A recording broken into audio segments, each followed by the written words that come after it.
మెజార్టీతో గెలిపించారు. ఈ విషయాలు నేను పవన్ కళ్యాణ్ గారు ఢిల్లీకి వెళ్ళినప్పుడు, పురంధేశ్వరి గారు వచ్చినప్పుడు, ఈ రాష్ట్రంలో ఇచ్చిన మ్యాండేట్ వల్ల ఢిల్లీలో మమ్మల్ని అందరూ గౌరవించే పరిస్థితికి వచ్చారు. మీ గెలుపు వల్ల ఈరోజు ఆంధ్రప్రదేశ్ రాష్ట్ర ప్రతిష్ట పెరిగింది, గౌరవం పెరిగింది. మనకు కూడా గౌరవం పెంచుకునే పరిస్థితికి వచ్చాం. అయితే ఇక్కడ ఒక విషయం మనం గుర్తుపెట్టుకోవాల్సింది, ఎంపిక చేసినప్పుడు అన్ని విషయాలు మేము కూలంకుషంగా ఆలోచించాం. ఏ సీటు ఏ అభ్యర్థులు ఏ పార్టీ తీసుకుంటే గెలుస్తారో ఆలోచించాం. ఒకసారి అవి నేను చాలాసార్లు చూసినప్పుడు సీట్ల ఎంపికలో చాలా సమస్యలు వచ్చేటివి. మొట్టమొదటిసారిగా మొన్న ఎంపికల్లో కూడా చిన్న చిన్న సమస్యలు తప్ప ఎక్కడా పెద్ద సమస్యలు రాలేదు. అంటే మేమందరం కూడా ఒకటి ఆలోచించాం, గెలిపే ధ్యేయంగా పనిచేయాలి కాబట్టి ఏ సీట్లో ఎవరు సీట్ ఇస్తే వాళ్ళు గెలుస్తారో ఆ సీట్లే ఇచ్చాం. అదే సమయంలో సీట్లు ఇచ్చిన తర్వాత ప్రతి ఒక్కరూ గౌరవించి గెలిపించే బాధ్యతకు వచ్చారు. ఇంకొక పక్కన ఈరోజు మిమ్మల్ని అందరినీ ఇప్పుడే పవన్ కళ్యాణ్ గారు చెప్పినట్టు వారి యొక్క సమయ స్ఫూర్తిని నేను ఎప్పుడూ మర్చిపోలేను.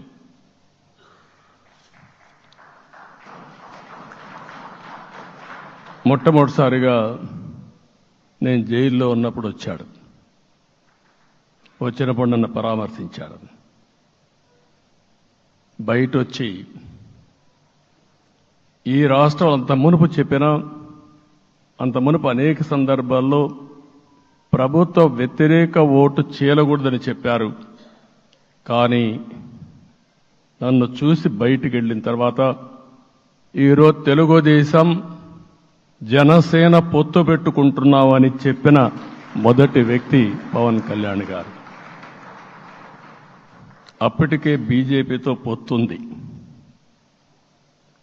అయితే ఒక మాట చెప్పాడు, బీజేపీతో పొత్తుంది, బీజేపీ తెలుగుదేశం జనసేన 3 పార్టీలు కలిసి పోటీ చేస్తామని కూడా చెప్పి మళ్ళీ ఆ ప్రయత్నం చేసి కడాన రాష్ట్ర ప్రయోజనాల దృష్ట్యా బీజేపీ తెలుగుదేశం జనసేన పొత్తు పెట్టుకున్నాం.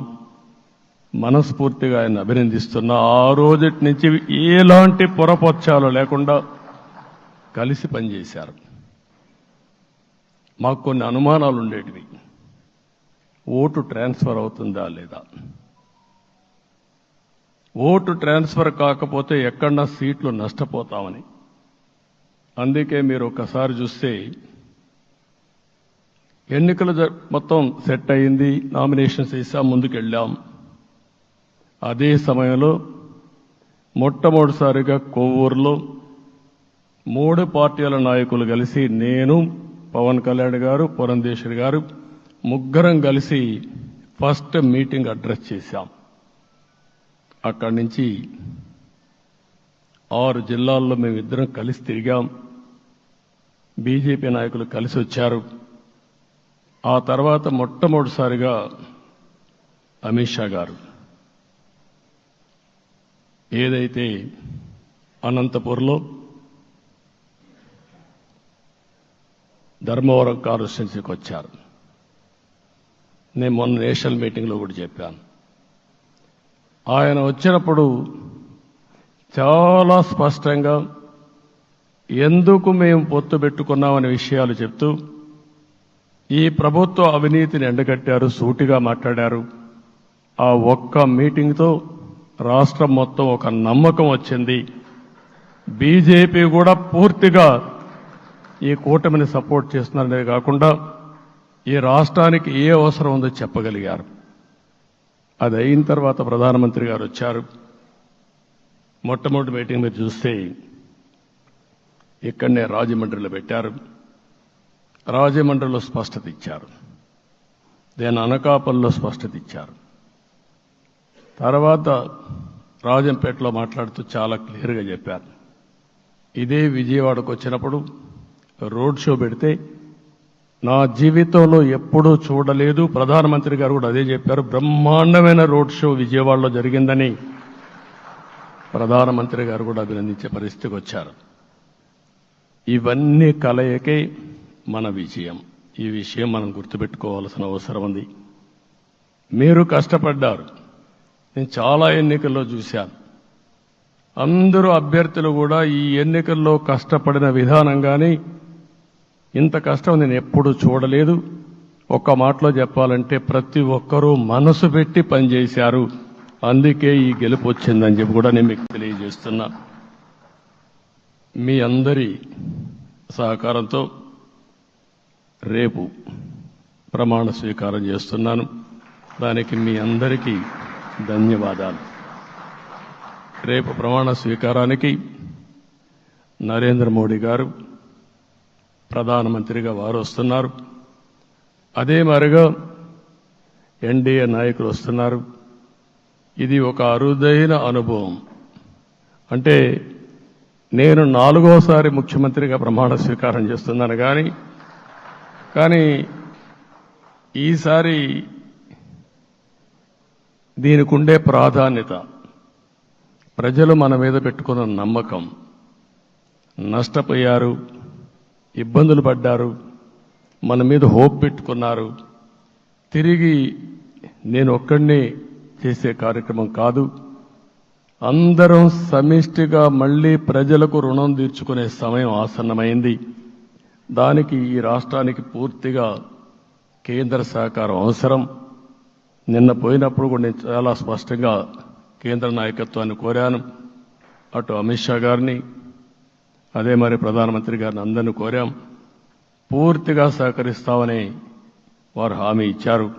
దానికి మనందరి తరపున కేంద్రంలో ఉండే ప్రధానమంత్రి నరేంద్ర మోడీ గారిని, అదే మరి అమిత్ షా గారిని, కేంద్ర నాయకత్వాన్ని, అదే మరిగా బీజేపీ దేశ అధ్యక్షుడైనటువంటి నేషనల్ ప్రెసిడెంట్ గారి నడ్డా గారిని మనస్ఫూర్తిగా అభినందిస్తున్నానని చెప్పి కూడా నేను మీకు తెలియజేస్తున్నాను.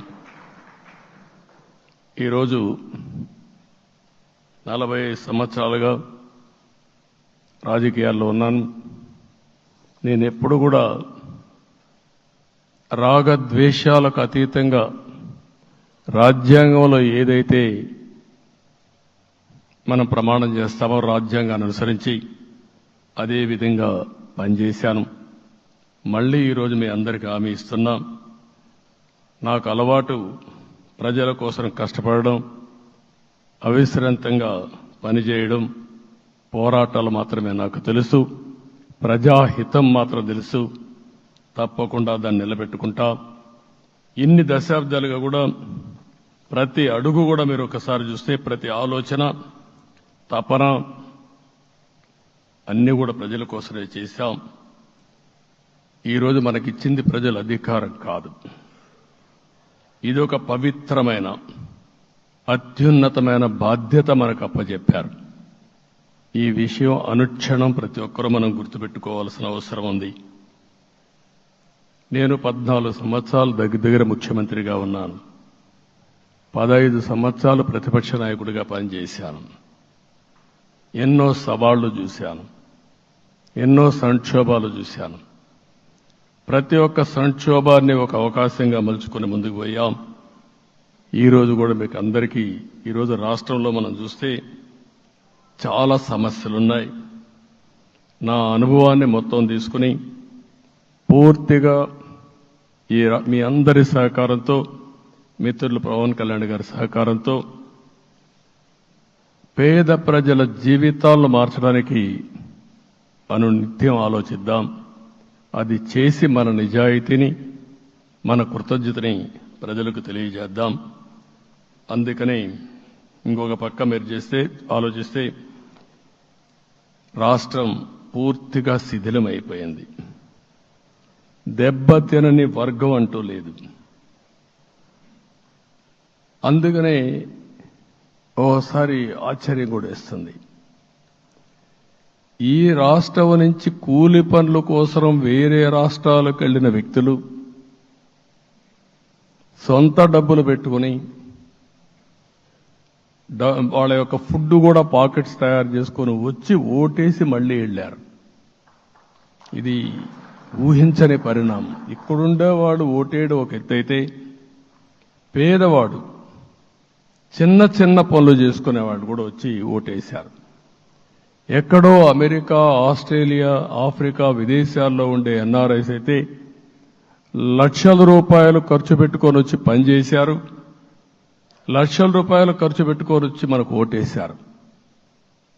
నా జీవితంలో ఎన్నోసార్లు ఎన్నికలు చూశాను, కానీ ఈసారి ఒక బాధ్యతతో ఓటర్స్ ప్రవర్తించిన తీరు శాశ్వతంగా తెలుగు జాతి చరిత్రలో మిగిలిపోతుంది. అది ఈరోజు జరిగిన విషయం మనం గుర్తుపెట్టుకోవాలి. మనందరం ఒకటే గుర్తుపెట్టుకోవాల్సిన అవసరం ఉంది. ఏ అహంకారంతో విర్రవీగిపోయారో ఆ అహంకారం కూలిపోయింది. ఎన్నోసార్లు మనం చెప్పాం, ఏ వ్యక్తికి పదవొస్తే వినయం కూడా అవసరం. పదవొచ్చిందని విర్రవీగిపోయి రేపనేది లేకుండా ఉంటుందనుకుంటే మాత్రం ఇదే జరిగే పరిస్థితి వస్తుంది. అయితే మీ అందరినీ నేను కోరేది ఒకటే, ఇవన్నీ ఒక కేస్ స్టడీగా మీరందరం స్టడీ చేసుకోవాల్సిన అవసరం ఉంది. ప్రజలు బూతులు మాట్లాడే నేతల్ని, అరాచక శక్తుల్ని, అవినీతి పరుల్ని చూశారు. పాలకులంటే ఎలా ఉండాలో చూశారు. ఈ 5 సంవత్సరాల్లో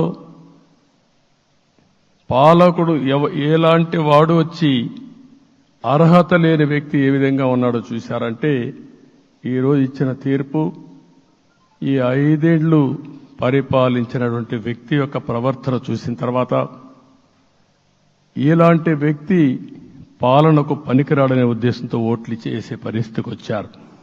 ఇది నా ఉద్దేశ ప్రకారం ఒక కేస్ స్టడీ అవుతుంది, మనందరం కానీ జాగ్రత్తగా ఆలోచిస్తే. కానీ మనం కూడా అదే విధంగా కక్ష తీర్చుకోవాలి అని కానీ మనం ముందుకు పోతే మనకు కూడా సమస్య వస్తుంది.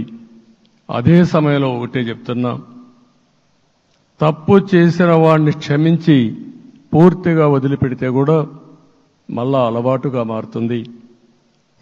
తప్పు చేసిన వాళ్లకు శిక్ష పడవలసిన అవసరం ఉంది, చట్టపరంగా శిక్షించాల్సిన అవసరం ఉంది. అదే సమయంలో విధ్వంస రాజకీయాలు, కక్షా రాజకీయాలు కాకుండా ఇవన్నిటిని ప్రక్షాళన చేయాల్సిన అవసరం ఉందని చెప్పి కూడా నేను మీకు తెలియజేస్తున్నా. ఇంకొక పక్క 5 ఏళ్లలో ఎన్నో సంవత్సరాలు చూశాను, కానీ కార్యకర్తలపైన దాడులు, హింస